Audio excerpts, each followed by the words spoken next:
వంకాయ అంటే ఇష్టం లేని వాళ్ళు ఎవరైనా ఉంటారా? ఏమో ఉండొచ్చేమో. నాకు తెలిసి అందరికీ ఇష్టమే ఉంటుంది. ఎక్కడో కొందరికైతే ఇష్టం ఉండకపోవచ్చు. ఇవైతే మా చెట్టుకొచ్చిన వంకాయలు. దీంట్లో రకరకాలుగా ఉన్నాయి కదా! ఒక కలర్ వచ్చేసి వైట్ కలర్, ఇంకోటి వచ్చేసి గ్రీన్ కలర్, అలా రకరకాలుగా ఉన్నాయి. ఈ వంకాయలతో ఈరోజైతే వంకాయ టమాటా కర్రీ చేసుకుందాం. చాలా బాగుంటుంది. సింపుల్‌గా అయిపోద్ది.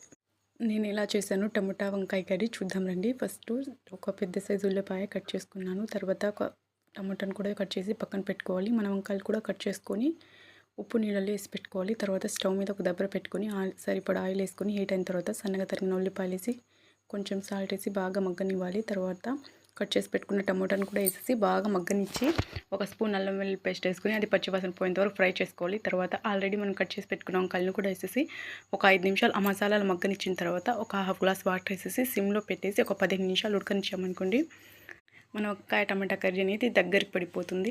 టేస్ట్ కూడా బాగుంటుంది. నచ్చితే లైక్ చేయండి, సబ్స్క్రైబ్ చేసుకోండి.